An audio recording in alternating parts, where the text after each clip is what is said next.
Hi folks, the Filipina P here, telling it like it is. Today's truth bombs are gonna hit a lot of you guys, and hope that by the time we clear away the rubble, you'll be able to see the reality of the situation and save yourself some heartache, and maybe even a pile of cash. I'm talking about how to tell if the woman you're building a relationship with is really invested in you or just wants your investments. Now, because of the current situation, those of you looking to the Philippines for a potential mate are probably looking online, and as a result, you might be getting a distorted view of the way things actually are.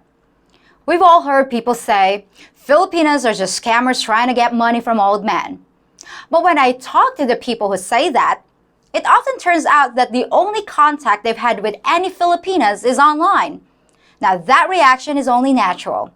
We all form opinions from our personal experience, no matter how narrow that experience is. But you have to look at the big picture, not just individual cases. So if people are getting their opinions from online interactions, why are there so many of them saying they're finding a lot of dishonest women? Are there ways to tell who's real and who's fake? And why is this happening? Well, given the current situation with travel restrictions, the scammers know that you guys are gonna flock to the dating sites once you decide to take a look at the Philippines.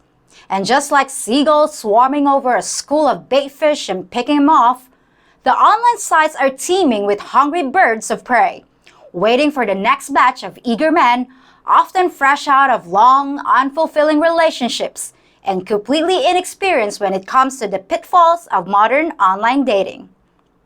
Now, if you were a Filipino with a less than honest heart that didn't have a job, whose family might be pressuring you to get resources by whatever means necessary, what would you do? Obviously, you'd put up an online dating profile. It costs nothing. It can be incredibly profitable. More profitable than working, even if you're not that good at it. But even a girl with a pure heart can quickly be seduced by the dark side. She might not intend to ask for a single centavo, but after a week or two, the guy she's chatting with offers her 1,000 pesos just to help out. That may be nothing to you guys, but that's several full days of work here. Work that's almost impossible to get in the first place. After a few experiences like that, even a good girl starts to realize that just talking to men can be very lucrative. She's not doing anything wrong. They offer the support. So then she gets the idea to start talking to a few men at the same time.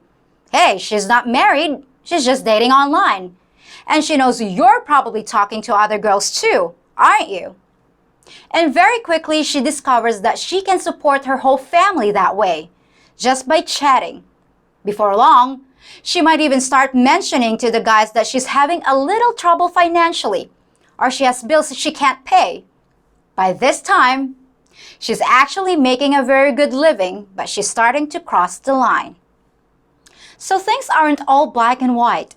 There's a spectrum of deceit, from a completely honest woman just looking for a good man, to a woman who knows how to benefit from online dating while she's searching for her mate, to a woman who uses online dating solely for the purpose of cash collection, without any intention of ever meeting the guy she's chatting with. She might even be married already. And a woman can start out in one place on the spectrum, and before she knows it, find herself on the other end of it. Not all Filipinas wake up and say, who can I scam today? But sometimes you guys make it so easy that it's irresistible. When you hand out the cash, it draws even more women into the feeding frenzy. Because believe me, word travels quickly here. And when a girl with no job suddenly shows up with a cell phone that costs more than the shack she lives in, every woman in the village finds out and rushes to post their own dating profile. And the percentage of true, honest women just looking for a good mate starts to decline rapidly. But let me ask you a question that I hope you'll answer honestly, at least to yourselves. Let's say the situation was reversed, and Filipinas were some of the richest women on the planet, while the West was suffering from total economic collapse. Filipinas wanted to find Western men as partners because we've heard how sweet and attentive you are, and how well you treat women. So of course we look online and find a bunch of nice guys who are struggling financially to the point where some of you can't even feed yourselves. So we Filipinas who have a very generous nature start offering to send money to you Western guys, just to be nice. How long do you think it would take before large numbers of poverty-stricken men, as well as some morally challenged guys who were tempted by the easy money, to flood the dating sites, talking to as many Filipinas as they possibly could at once, and milking us for as much money as they could get? And if they found out they could get even more money by telling the rich Filipinas that they had a sick aunt or a child without milk, do you think some of the guys might do it? Of course they would! And pretty quickly, the perception back here in my country would be that Western guys are just scammers. They only want your money. But in a large majority of cases, that wouldn't be true. That'd be the equivalent of me visiting London, walking down a dark alley alone at night, getting mugged, and deciding that all Westerners were thieves. Well, the world of online dating is very much like walking down a blind alley at night. You never know who you're gonna meet in there, and the dishonest people know it. It's a target-rich environment. Well, that's exactly the situation you have here. And yes, there's a lot of women that you might not want to run into, just waiting for fresh meat as a new guy's profile pops up online. And of course, it gives us Filipinas a bad name. So like I advised you since I started my channel, it's a much better idea to wait until you actually arrive in the Philippines before you start seriously looking for a mate. If you listen to the people who have been here, who aren't using online resources, their opinions of us Filipinas will be much higher than those of you who've only tried online. Read the comment section of this video, and you'll probably see that most men either had good experiences or had to toss out a few bad apples before finding a great partner, but they were ultimately successful. The cases of men claiming that they came here in person and tried and tried and tried, but just couldn't find a good companion are few and far between. If you're looking in Angeles City or in the local bars, you're gonna find just what you expect. If you look for salespeople in the mall or call center agents, your chances of eventually finding a quality woman are so high that it almost guarantee it. Of course, there will be bad Filipinas who are out to separate you from your cash, no matter where you look. Show me a place on earth where that doesn't happen. But if you can avoid online temptations, you'll eliminate 80% of the scammers right off the bat. But here's the problem. You won't take my advice. You know it, and I know it. Since you can't travel here yet, the vast majority of you are gonna be too excited about starting your new adventure to resist opening the Pandora's box of online dating sites. And when you do, you start down a very slippery slope. Look, I get it. You started out saying, "Yuppie, you're right. I'll wait till I get there. Boots on the ground. Then I'll start searching for a companion. But while I'm waiting, I'm just gonna look online to see who's available." I've seen it a million times. You guys think you're just gonna take a quick look online. And since you're there, you figure it's okay just to chat with a couple girls. How can that do any harm? You're in total control. You're just checking things out, okay? It's not like a little chatting is gonna turn into anything serious because, of course, it's kind of crazy to fall in love with someone you don't know anything about, someone you've never even met, right? Next thing you know, you're contacting me and asking me why your fiancé isn't responding to your texts, even after all the money and help you sent her. Then you want me to look at her Facebook account to see what she's saying to those other guys you see on there. And the whole thing turns into a giant mess. I know that sometimes it does work out for the best. But once again, you're choosing to walk down that dark alley. So don't blame all Filipinas for who you might run into. Now you might be thinking I'm anti-dating site, but that's not actually true. What I'm against is the tunnel vision that so many of you suffer from, because you guys fixate on one woman so fast, investing so much of your time and emotions in a person you really know absolutely nothing about. You know a few details that she told you. But if you're honest with yourself, you really don't know anything for sure. So since you're gonna ignore my advice anyway, and since this video is about how to know if someone is real, I'm gonna assume that you've started up an online relationship and you're at that point where you're wondering if this is too good to be true. Well, obviously, it's impossible for me to give you a magic formula to instantly expose all the online frauds. But I do know a few good tests you can use to minimize the danger. So here goes. At the risk of repeating myself ad nauseum, the first and most important thing you can do to make yourself scammer-proof is to say up front, right after you introduce yourself, that you will never send money to anyone you haven't met and spent time with. You can put that in your profile too, but in case you haven't noticed, scammers don't read your profile. They don't have time to read it because they're sending out mass messages to every other guy on the site. You need to put it in one of your first messages to everyone you chat with, as harsh as it sounds, because trust me, it just becomes more and more awkward the more you get to know someone. So do it right away. It'll repel scammers faster than anything else you can do. Now, I've heard a lot of you guys say, "Hey, I don't mind if I get scammed. The money is nothing to me. And at least I'm probably helping out someone who needs it."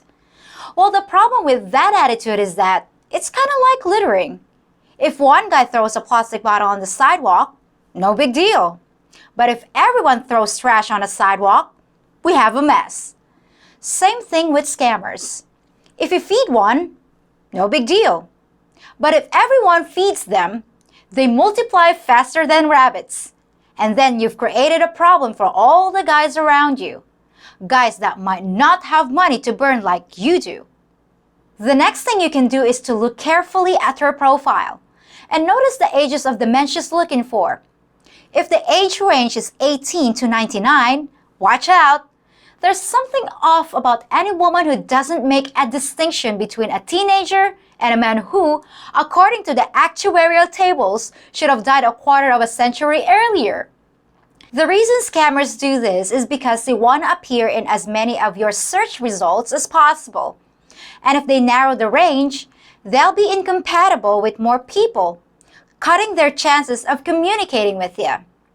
The same thing is true with things like religion, wanting children, education. Just look and see if her profile is set to any. That means she has no preferences. And it's come one, come all. That's very typical of a fake profile. But let's say she's passed those initial tests. Her profile seems okay. You've chatted with her a while, and things seem to be going great. You talk almost daily, and creeping into your conversations are talks of the future, with plans being made. But when you think about it, you still don't really know much about her for sure. But you love to be able to relax and trust the things she's telling you. But how? Well, again, these aren't surefire guarantees. But here's 5 techniques you can use to spot problems that might have been staring you right in the face. First, be aware of any inconsistencies in her stories.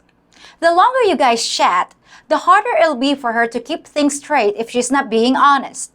Don't be afraid to say, "Hey, I thought you said it was your brother's water buffalo that got sick and needs medication, but you just said it was your uncle's water buffalo." The typical reaction from a scammer would be anger and defensiveness, as she tries to make you feel guilty for doubting her while changing the subject. An honest Filipino will just explain the misunderstanding. Also be on the lookout for what I call the drama mama. She's the one that constantly bounces from crisis to crisis. An ex-boyfriend that's always showing up and threatening her. A sick relative who's in and out of the hospital on a daily basis. Or a house that keeps mysteriously flooding, even though the weather report you checked called for clear skies for the 2nd week in a row. Scammers will often use chaotic situations like these to get sympathy, explain away long periods of silence, and of course, to get extra money from you to cover all the expensive tragedies. And related to that, see if the pattern of her communication changes. If she starts out hot, texting you every day, then cools off once you start sending her regular support, she may be taking you for granted and using her spare time to look for other revenue streams. And what if she passes all those checks too?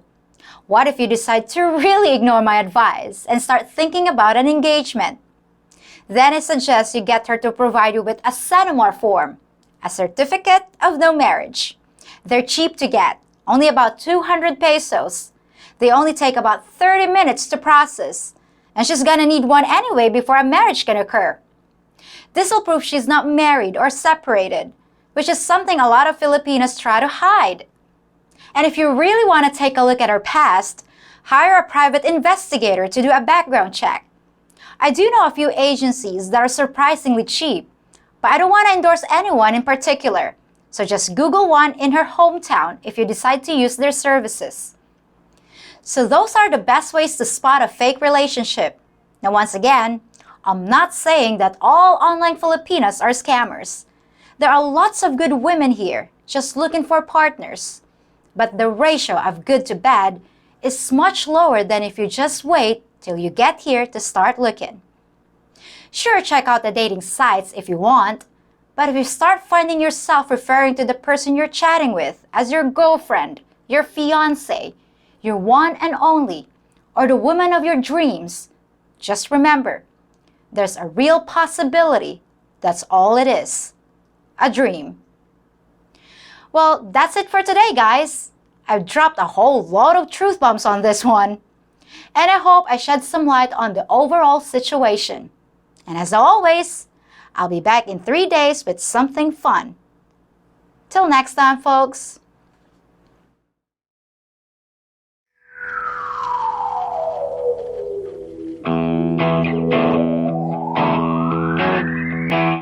You know how cute I always thought you were.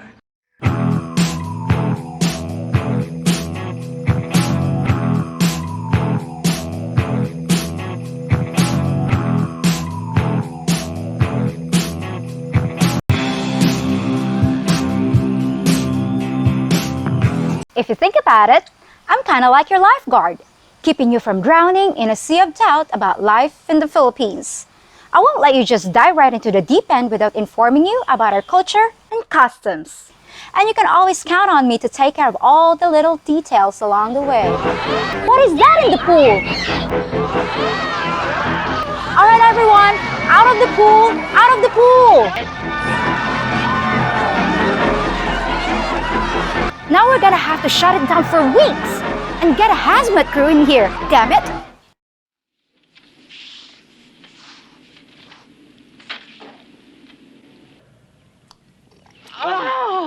Oh my god, this is so disgusting! Which one of you subscribers did that?